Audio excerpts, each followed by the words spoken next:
Let me tell you something that took me 30 years to fully understand. And I say this as a warning, not to frighten you. Your liver never hurts, not once. It has no pain nerves inside its tissue, none at all. And that single fact is the most dangerous thing about your own body after the age of 60. A failing heart screams, a failing heart screams. A bad kidney aches in the back. But the liver? It stays silent, politely, almost apologetically, right up until the moment it can no longer save you. My name is Dr. James Whitmore, and for 3 decades I have watched patients walk into my office feeling absolutely fine, laughing, making plans for the summer, while inside them an organ the size of a football was quietly turning to scar tissue at 4 o'clock in the morning, month after month, without a single symptom loud enough to make them worry. So here is the shocking truth I want you to sit with. Your liver can lose up to 70% of its function and still show almost nothing on the outside. No sharp pain, no fever, just a little tiredness that you blame on your age, a little heaviness after meals that you blame on the food, a slightly yellow tint in the eyes that you blame on the bathroom light. And by the time the real signs arrive, the window to reverse the damage has often already closed. That is the ambush, that is the trap. And nobody in a busy clinic has the 12 minutes it takes to explain it to you properly. Now let me ask you 3 questions, and I want you to keep them in the back of your mind for the next several minutes, because I promise you I will answer every single one before we are done. First question, why does the liver stay completely silent while it is being destroyed, when every other organ in your body warns you in advance? Second question, why is the ordinary little tablet you take for a headache quietly more dangerous to your liver after 70 than a glass of whiskey ever was? And third, the one you actually came here for. Which 7 ordinary foods can genuinely begin cleansing and repairing your liver in as little as 30 days? I will answer all 3. Everyone. But I need you to stay with me from beginning to end, because these ideas connect, one into the next, like links in a chain, and if you jump to the middle, you will miss the piece that makes it all work. So if protecting your future and staying on your own 2 feet in your own home for another 20 years matters to you even a little, then take 1 second right now, subscribe, and tap that like button. The most important part is still ahead of you, and I do not want the algorithm to hide it. All right, let me pour myself a coffee and tell you how this organ actually works. Because once you understand this, everything else I say will click into place like a key turning in a lock. Picture your liver as the single hardest working filter you own. Every drop of blood that leaves your stomach and your intestines, every molecule of everything you have ever eaten, drunk, or swallowed as a pill passes through this organ before it goes anywhere else in your body. It does this quietly, around the clock, roughly 1,400 times a day, filtering your entire blood supply again and again. It handles over 500 separate jobs. It builds proteins, it stores energy, it manages your cholesterol, it decides how your medications are broken down, and above all, it neutralizes poisons. Everything toxic that enters you gets sorted, disarmed, and packaged for removal right here. But here is the nuance that most people never hear. This filtering does not happen in 1 step. It happens in 2. Doctors call them phase 1 and phase 2, and I want you to remember these 2 phases, because the whole secret of the 7 foods lives inside them, and the whole danger of that little headache tablet lives inside them too. In the first phase, your liver takes a toxin and it changes its shape using tiny biological tools, a family of enzymes. Now, listen to me carefully, because this is where it gets counterintuitive. During that first phase, the toxin often becomes more dangerous, not less. It becomes what we call a reactive intermediate, a hot, unstable, aggressive fragment that can tear into your own liver cells if it is not neutralized fast enough. Then, in the second phase, the liver rushes in with special helper molecules. It grabs that hot fragment, wraps it up, makes it harmless and water-soluble, and ships it out through your bile and your urine. 2 phases. Phase 1 lights the match, phase 2 puts it out, and your entire health depends on those 2 phases staying in perfect balance. Now, what happens when you turn 60 or 70 or 80? Everything slows down. Your liver physically shrinks. By the time many of my patients reach 75, their liver has lost close to 30% of its mass compared to what it was at 30. Blood flow through it drops by as much as 40%. And the helper molecules in phase 2, the ones that mop up the danger, become scarce. Phase 1 is still lighting matches, but phase 2 no longer has enough water to put out the fire. The hot fragments pile up, and your own cells start taking the damage. I remember a gentleman, 71 years old, a retired school teacher, sharp as a tack, who came to me convinced his exhaustion was simple old age. He told me, "Dr. Whitmore, I just do not have the fuel I used to." His skin had a faint dullness I have learned never to ignore. In my practice, 9 out of 10 people who describe that exact flat gray tiredness after 70 are telling me something about their liver long before any blood test does. We ran his numbers. His liver enzymes were quietly climbing. He had not touched alcohol in 15 years. So what was doing it? And here is where I have to tell you about the tablet, the one in your drawer. I am talking about acetaminophen. In many countries it goes by another name, paracetamol. It is in your headache pills, your cold and flu sachets, your nighttime sleep aids, your back pain remedies. It is, without exaggeration, one of the most useful medicines ever invented, and I have prescribed it thousands of times. But here is the part that gets whispered in hospital corridors and almost never said out loud in the exam room. Acetaminophen is processed by your liver, and if that person is also skipping meals or has been unwell for a few days and not eating, their reserves drop even lower. But in a person over 70, with a smaller liver, slower blood flow, and a depleted supply of helpers, that same fragment lingers, one that does not come in a bottle with a warning label at all. Because the truth is, the biggest threat to the liver of most people watching this is not the tablet. The tablet is just the match, the real fire, the one burning in roughly 1 out of every 3 adults over 60 in this country right now, has no label, no prescription.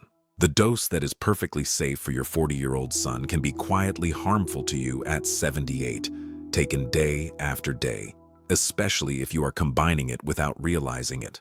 The most common form we see today happens in people who barely touch alcohol at all. It comes from sugar. It comes from refined carbohydrates. It comes from the constant flood of bread, pastries, sweetened drinks. My retired teacher? He had been taking 2 tablets 4 times a day for a nagging knee for the better part of a year, because it was over the counter and processed food that the modern plate is drowning in. Your liver takes all that excess sugar it cannot use, and it does something clever and terrible with it. It converts it into fat and stores it inside itself. Now, before you panic and throw every tablet in your house into the bin, stop. That is not what I am telling you to do. This is the false comfort I have to warn you about, because the opposite mistake is just as dangerous. You might be thinking, fine, I will simply stop all medications and my liver will fix itself. And that is where you open the door to a far more cunning enemy. A little is normal, but year after year, it builds. And once more than 5 or 10% of your liver is fat, the organ begins to inflame. Inflammation leads to scarring. Scarring leads to fibrosis. The tablet is just the match. The real fire, the one burning in roughly 1 out of every 3 adults over 60 in this country right now, has no label, no prescription, and no name that anyone says at the dinner table. You can lose a portion of a kidney and it never grows back. But the liver, given the right conditions and the right raw materials, will rebuild its own cells, refill its supply of those phase 2 helper molecules. Depends almost entirely on what you put on your plate in the next 30 days. Let me show you exactly what that hidden fire is, and clear the fat out of its own tissue, sometimes in a matter of weeks. In my practice, I have watched men and women in their 70s reverse early fatty liver in a single season. For years I told my patients to cut back on it, and I was wrong. And I will say that openly, because the evidence has grown too strong to ignore. Study after study shows that people who drink 2 to 3 cups of real coffee a day, not one symptom, not one warning, just fat slowly accumulating inside the very cells that are supposed to be cleaning your blood. But here is the good news, and it is genuinely good news, so hold on to it. The liver is the only organ in your body that can fully regenerate itself. The only one. You have handed your liver the exact fuel it turns into fat, and you have undone the very benefit you were reaching for. So the coffee is medicine. The sugar you stir into it is the poison. Keep them separate. If you often wake with a strange dryness, a bitter taste at the back of your tongue, a coating you have to scrape away, that is not just poor sleep. That can be one of the earliest whispers of a liver falling behind, letting waste products circulate that should have been filtered out overnight. It is a biological timer, ticking quietly, and the second food I'm about to give you is one of the most powerful ways to reset it. So let us talk about the first tool, and you are going to laugh, because it is very likely already in your kitchen this morning. Coffee. Plain, black, honest coffee. That second food is garlic. Ordinary garlic. The kind you would crush into a pan without a second thought. Now, most people think of garlic as good for the heart, and it is, but its gift to the liver is something else entirely. Garlic contains sulfur compounds, and here is why that matters, connecting straight back to phase 2, the rescue phase, where the liver wraps up those hot, toxic fragments and makes them safe. That process runs on sulfur. Now here is the nuance, and it is a big one. I am talking about the coffee itself, black or with a little milk. The moment you drown it in 3 spoons of sugar and a mountain of sweet syrup. I had a patient, a woman of 68, who told me flatly that she refused to take another pill. Fair enough. So we did it with food. 1 clove of fresh garlic a day, crushed and left to sit for 10 minutes before eating. Small thing. But I will tell you that in the machinery of your liver, sulfur is not optional, and garlic is one of the richest, cheapest, most available sources of it on Earth. Which brings me to the third food, beetroot. That deep, almost violent red beet you might roast or grate into a salad. That color is not decoration. That color is medicine. The pigments that make a beet red protect liver cells from oxidative stress and support the flow of bile. And bile matters enormously, so let me explain why. Bile is how your liver takes out the trash.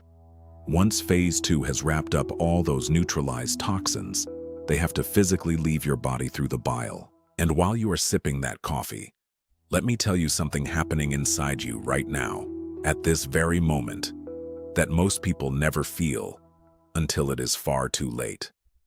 Pay attention to your mouth. If your bile is thick, sluggish, or stagnant, then all those carefully neutralized poisons just sit there, get reabsorbed, and go straight back into circulation, forcing your poor liver to process them all over again. It is like sealing your garbage in a bag and then leaving it in the middle of your living room. Beetroot helps thin and move that bile, keeping the exit door open so the waste actually gets out and stays out. It is one of the essential raw materials. When you eat garlic, especially raw or lightly cooked, you are handing your liver the exact building blocks it needs to run that second phase to neutralize the fragments created by that tablet. When you pour a large volume of water into a body that is over 70, with kidneys that filter more slowly and a liver that moves blood more sluggishly, you do not hydrate the organ. You flood the plumbing and let it run bone dry. Your liver does its cleaning work best in a state of steady, constant, gentle hydration, because that is what keeps the bile thin and flowing. That is what carries the neutralized toxins out through the urine. Now here is where I have to stop you, because you might be feeling a little too comfortable right now. You might be thinking, wonderful. Coffee, garlic, beets. I will eat these 3 things, and my liver is saved. And that is the exact trap. In my practice, I have had patients change nothing else, simply switch from gulping to sipping, and watch their morning dry mouth quietly disappear inside 2 weeks. That is the biological timer resetting itself. Now let me give you the food. Because eating the right food is only half the equation. There is a habit, a completely ordinary daily habit that most people over 70 do without a second thought, that quietly cripples everything these foods are trying to accomplish. It supports the liver in producing its own master antioxidant, the very molecule that runs phase 2. And it helps stimulate bile, keeping that exit door open, working hand in hand with the beetroot. But here's the nuance. Stiffening them, and from your vessels it reaches your brain. I have seen the fog. Patients in their 70s convinced they were losing their memory, terrified of what the years ahead held, when mental cloudiness traced back to a liver. Stiffening them, and from your vessels it reaches your brain. I have seen the fog. Patients in their 70s convinced they were losing their memory, terrified of what the years ahead held, when mental cloudiness traced back to a liver. The habit is this: drinking your water in great big gulps all at once, usually one or two enormous glasses, and then going hours with nothing at all. But the physiology here is not small at all. Green leaves, dark, bitter green leaves, and their cousin, the humble broccoli, spinach, arugula, kale, the leaves people so often push to the edge of the plate. These are packed with a compound the liver adores. Broccoli in particular, cabbage, cauliflower, Brussels sprouts, contains substances that directly boost the enzymes of both phase 1 and phase 2, helping the liver run its detox machinery in balance rather than letting the match burn out. A liver that swings between a flood and a drought all day is a liver working against you. The fix is almost insultingly simple. Small sips, steady, all day long. A mouthful every 15 or 20 minutes rather than a pint every 4 hours. So a pinch of turmeric with a pinch of black pepper, stirred into a little warm milk or fat, is worth more than a whole jar plain. My colleague laughed, but her enzyme numbers were not laughing 3 months later. Now the sixth food, walnuts. A small handful, no more. Walnuts carry a particular combination that the liver puts to remarkable use: healthy fats, the sulfur amino acid the liver needs, and the raw material to build that master antioxidant. Walnuts also support the liver in flushing out ammonia, a waste product that, when it builds up, is one of the things that clouds an aging mind.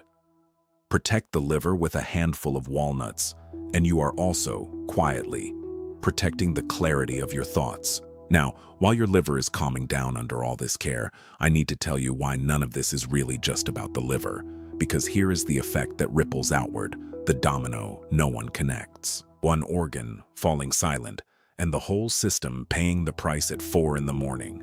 That is the domino. One neglected liver quietly tipping over your heart, your vessels, and your mind. Which is exactly why the fifth food matters. My colleague and I have watched disciplined, careful patients stall completely, doing everything right on paper and getting nowhere, all because of this one blind spot. And when I show it to you, you are going to understand why. Fasting supplements taken on an empty stomach, first thing in the morning, before a single bite of food. And I do not just mean pills. I mean the ritual so many careful people have built. The big glass of water with a squeeze of something, followed by a handful of supplements, all before breakfast. Here is the problem. Your liver's rescue system runs on those helper molecules, and those molecules are built from the food you eat. When you flood a fasting body before raw material, I tell my patients to think of it this way. If garlic is the raw material for phase 2, then green leaves and broccoli are the foreman that keeps both phases working at the same speed. And here is a small, accidental thought. You force it to run phase 1, lighting all those matches at the exact moment it has the least fuel to run phase 2, and put them out. You have created the hot fragments with nothing to catch them. Most disciplined patients were quietly doing this. The bitterness itself, that sharp green bitterness people dislike, is nature signaling the very compounds that stimulate your bile. We have spent a century breeding the bitterness out and wondering why our livers are sicker. Funny, in a grim sort of way. Cold-pressed olive oil, and alongside it, the simple lemon. Let me tell you why these two finish the job. Good olive oil is a gentle, natural way to encourage the gallbladder to contract and release a healthy flow of bile. And you remember how everything depends on bile moving freely, carrying neutralized waste out the door. A spoonful helps keep that drainage system flowing, and the lemon supports production of that master antioxidant one final time. A small handful a day, not a bowl. This is medicine, and like all medicine, more is not better. But before I give you the seventh and final food, I have to warn you about something, because it is the most cunning trap of all, hiding inside the very habits of the people who try hardest to be healthy. There is a hidden pattern, an everyday thing many careful, health-conscious people over 70 do every single morning, believing it helps their liver. Why I said at the very beginning that your liver never screams, it only whispers. And most people never learn to listen until the whispering stops. Let me show you how to listen right now. The hidden pattern is this, because this organ, alone among all your organs, genuinely wants to rebuild. But I promised you a warning at the end. Look at your hands. Look at your fingernails. Press one nail gently and let go. And look at the color underneath. If the whites of your eyes carry even the faintest yellow tint, or if you have noticed small yellowish patches forming on the skin near your eyes, these are not cosmetic. The liver never gave you pain. It could not. It has no voice for pain. Take your supportive things with food, not against an empty, unarmed liver. That single change has turned more stalled patients around than almost anything else I know. Now, the seventh food. And it is the one that ties the whole system and gives the liver a gentle nudge in the morning, taken with food, never on that empty, unarmed stomach. Olive oil to open the drain, lemon to support the cleanup. The seventh key, turning in the last lock. So there they are. Coffee, garlic, beetroot, turmeric, green leaves and broccoli, walnuts, and olive oil with lemon. 7 ordinary things, working not as 7 separate tricks but as a single team that feeds both phases of your liver's detox system. Fasting supplements taken on an empty stomach, first thing in the morning, before a single bite of food. And I do not just mean pills. I mean the rituals so many careful people have built.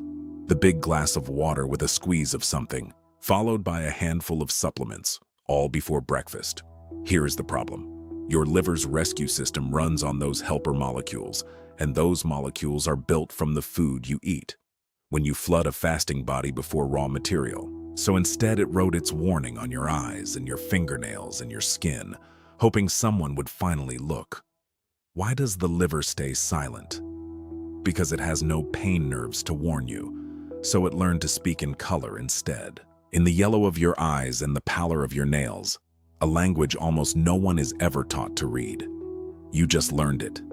In 60 seconds. Something most people go their entire lives never knowing, especially if you are stacking it without knowing, and you give your liver back the one thing it has been quietly begging you for: a fighting chance.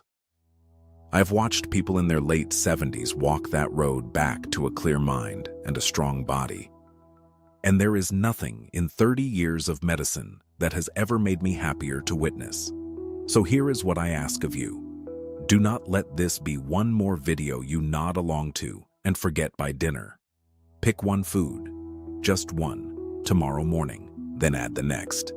And if this gave you even a single thing your own doctor never had the 12 minutes to explain, then do 2 things for me right now. Subscribe, so the next warning reaches you in time, and leave one word in the comments. It is about time somebody returned the favor. I am Dr. James Whitmore. Look after yourselves, and I will see you in the next one. And gives the liver a gentle nudge in the morning, taken with food, never on that empty, unarmed stomach. Olive oil to open the drain, lemon to support the cleanup. The 7th key, turning in the last lock. So there they are. Cold-pressed olive oil, and alongside it, the simple lemon. Let me tell you why these 2 finish the job.